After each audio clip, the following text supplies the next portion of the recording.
आस्तिकता व्यवहार में उतरेगी तो ही संकट मिटेंगे। जन्म जन्मांतरों के संचित कुसंस्कारों का प्रभाव अभ्यास मनुष्य जीवन में भी बना रहता है। निम्न योनियों का स्वभाव जड़ जमाए बैठा रहता है और मानवीय प्रवृत्तियों को अभ्यास में सम्मिलित करने के मार्ग में अनेकानेक बाधाएं उपस्थित करता है। पानी का स्वभाव नीचे की ओर बहना है। गुरुत्वाकर्षण शक्ति किसी भी वस्तु को अवसर मिलते ही नीचे खींच लेती है। ठोस पदार्थों को नीचे की ओर गिरने और प्रवाहों की ओर बहने में तनिक भी कठिनाई नहीं होती, पर जब उन्हें ऊपर उठाना या बहाना होता है तो साधन जुटाने और प्रयत्न करने पड़ते हैं। मन की प्रवृत्ति भी ऐसी ही है। उसकी मर्जी चलने दी जाए तो फिर नर पशुओं और नर कीटकों से अधिक उपयुक्त चिंतन और आचरण बन पड़ना संभव नहीं हो सकता। क्रोध सहज है, स्नेह कठिन। क्रोध बिना किसी प्रशिक्षण के आरंभ से ही प्रकट होने लगता है, पर प्रेम को स्वभाव का अंग बनाने के लिए सुसंस्कारी वातावरण और तदनुरूप अभ्यास की आवश्यकता पड़ती है। ईर्ष्या और अपहरण, अहंता और आक्रमण, वासना और आधिपत्य का आचरण करते हुए सभी प्राणी पाए जाते हैं, मनुष्य भी। किंतु संयम और सद्भाव को जीवन क्रम में सम्मिलित करने के लिए सभ्यता और संस्कृति को, धर्म और अध्यात्म को गले उतारना कितना कठिन पड़ता है, ये किसी से छिपा नहीं है।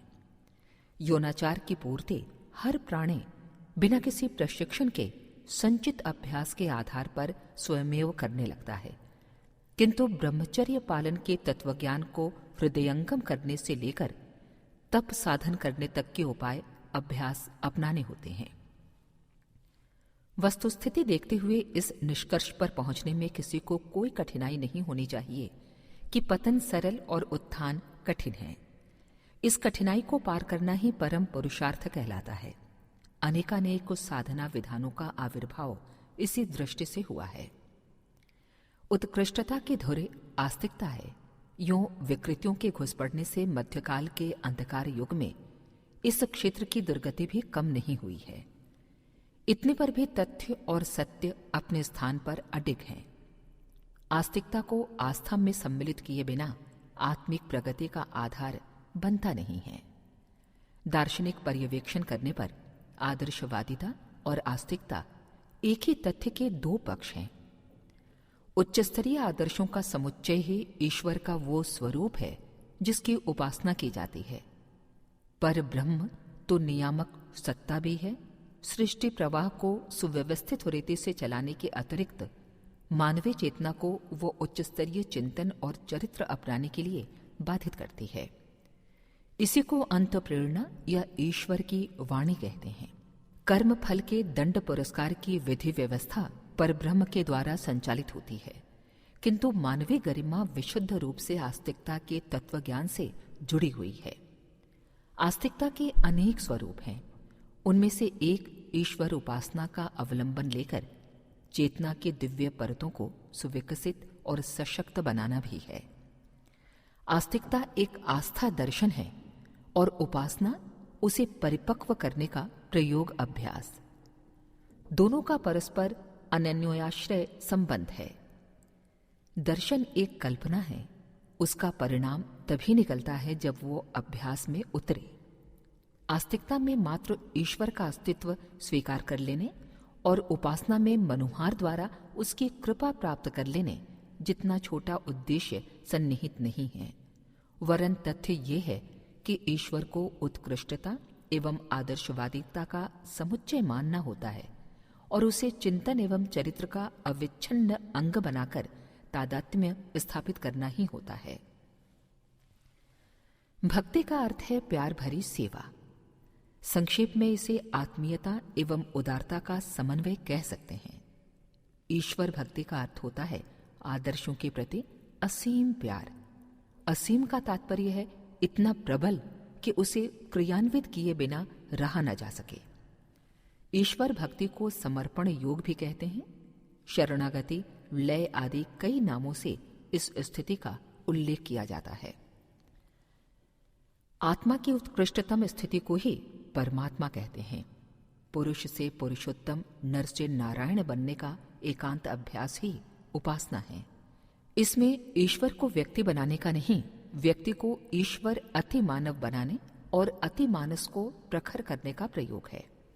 सच्ची उपासना लघु को विभु, क्षुद्र को महान बनाती है एवं कामना को भावना में विकसित करती है। मनोकामना पूर्ति के लिए ईश्वर का मनोहार करना बाल कक्षा के विद्यार्थियों तक ही सीमित रहता है। आत्मिक प्रौढ़ता की स्थिति आते ही ईश्वर का स्वरूप उत्कृष्ट आस्थाओं और आदर्शवादी भाव संवेदनाओं का समुच्चय बन जाता है। ईश्वर भक्ति और आदर्शों के लिए समर्पित व्यक्तित्व परस्पर पर्यायवाचक बन जाते हैं। इसी स्थिति को प्राप्त करने के लिए भावात्मक अभ्यासों की चिर परिचित प्रणाली को उपासना कहते हैं। इसी अवलंबन का आश्रय लेकर प्राचीन काल में साधकों को ऋषिकल्प, देवमानव एवं सिद्ध पुरुष बनने का अवसर मिला है। ऐसे व्यक्तित्व में भगवान का स्वरूप प्रत्यक्ष झांकता है।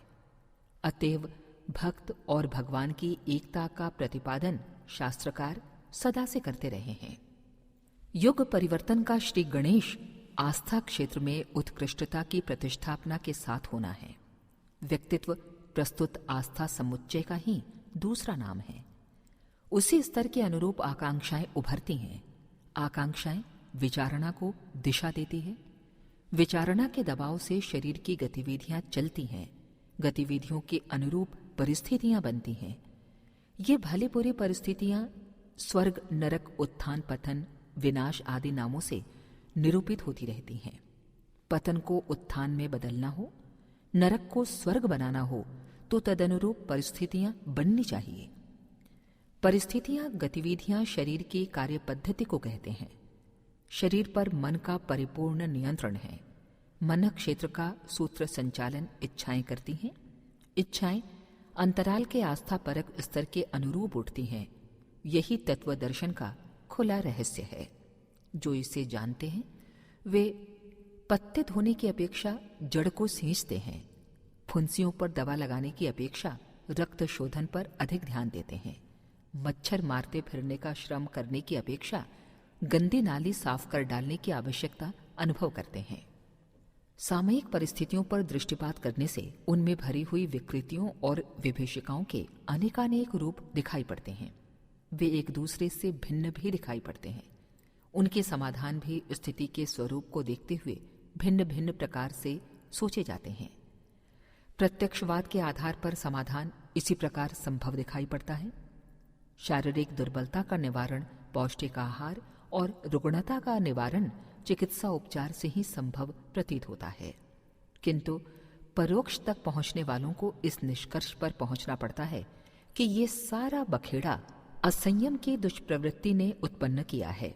असंयम के रहते भी पुष्टाई और दबाई की खिलवाड़ तो चलती ही रह सकती है, पर उनमें दुर्बलता एवं रुग्णता का स्थायी निवारण कदापि संभव न हो सकेगा। तात्कालिक उपचार से जादुई लाभ तो मिल भी सकता है, किंतु स्थिर स्वास्थ्य की अपेक्षा रखने वालों को संयम साधना की जीवन नीति बनाकर चलना होगा। मानसिक विक्षोभों से जन जन को तनावग्रस्त, खिन्न, उद्विग्न, निराश एवं नीरस भारभूत जीवन जीते पाया जाता है। मनोविकारों की प्रबलता से अनुकूलताएं प्रतिकूलताएं बनती हैं। सामान्य परिस्थितियां भी विकृत चिंतन के कारण तिल जैसी होते हुए भी ताड़ जितनी भयानक प्रतीत होती है। लोग परिस्थितियां बदलना चाहते हैं, पर जिस अनुपयुक्त दृष्टिकोण के कारण वे उत्पन्न होती हैं उसके बदलने की बात तक नहीं सोचते। झरना झरता रहे और बहाव को मेड़ बांधकर रोकने में श्रम किया जाता रहे तो थकान और निराशा के अतिरिक्त और कुछ पल्ले पड़ने वाला नहीं है। स्वस्थता की तरह प्रसन्नता भी आवश्यक है, पर उसे परिष्कृत दृष्टिकोण के मूल्य पर ही खरीदा जा सकता है। शरीर सुख संयम पर निर्भर है और मानसिक संतोष चिंतन के संतुलन पर।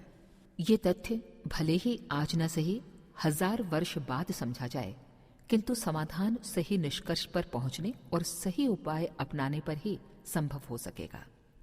आज व्यक्ति और समाज के सामने अगणित समस्याएं और विभीषिकाएं मुंह बाए खड़ी हैं।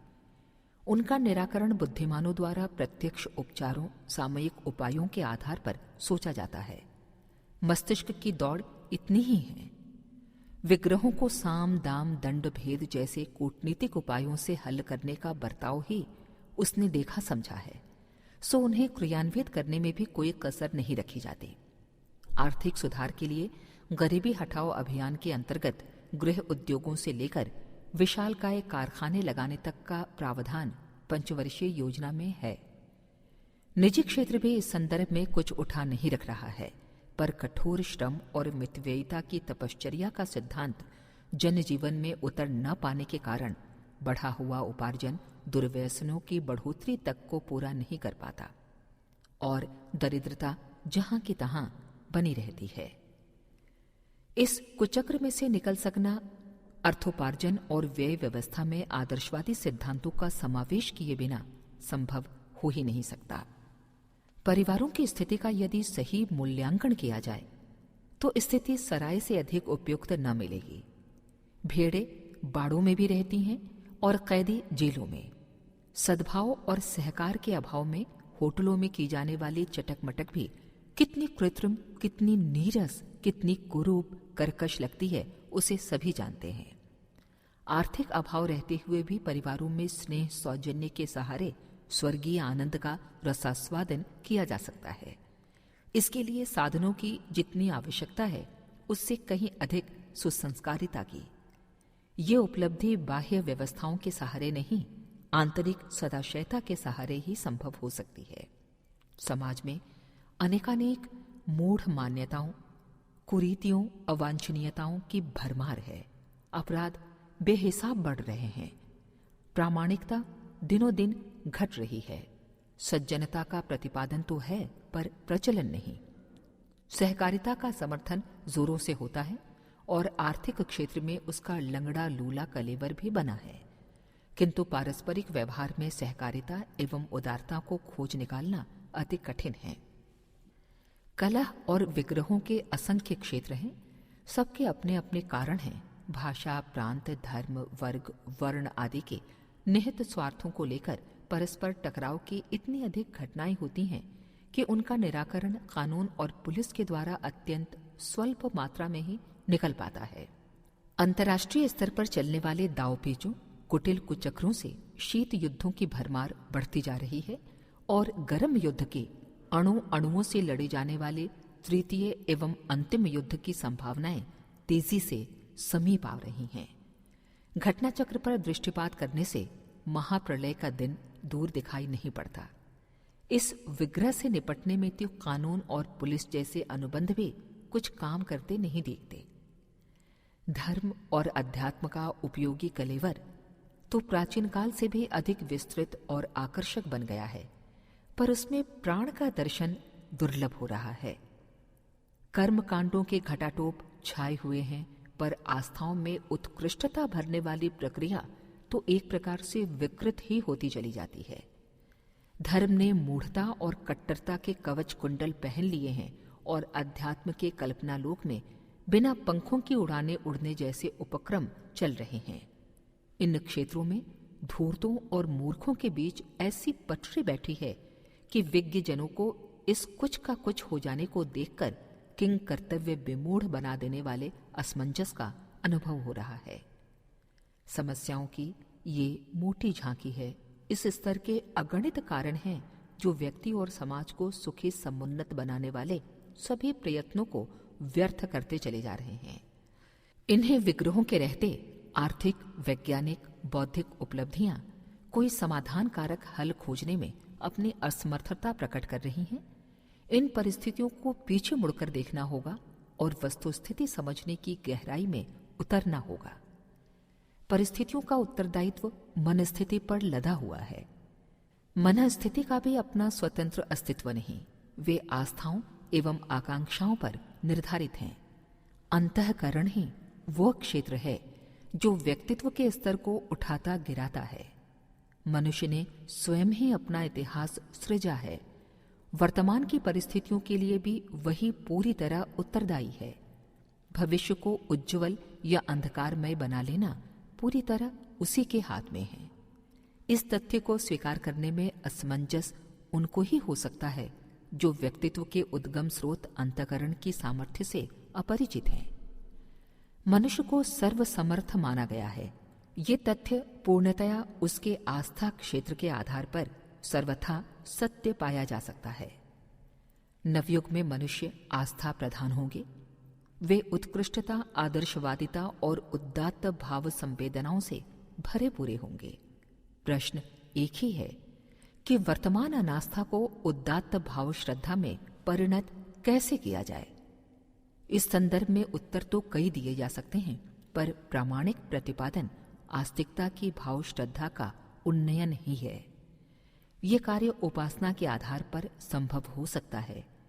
व्यक्ति निर्माण का आधारभूत क्षेत्र यही है। ये प्रक्रिया ऐसी है जिसे उपेक्षित नहीं किया जा सकता। इसे प्रमुखता ही देनी होगी। जन जन को आस्तिक और उपासना प्रिय बनाने के प्रयत्नों में नवयुग की उज्ज्वल संभावनाएं पूर्णतया समाविष्ट हैं। अस्तु युग शिल्पियों को अपने समस्त क्रियाकलापों में इस केंद्र बिंदु को प्रधान मानकर चलना होगा। महाकाल वैसे ही प्रेरणा देने और व्यवस्था बनाने में संलग्न भी है।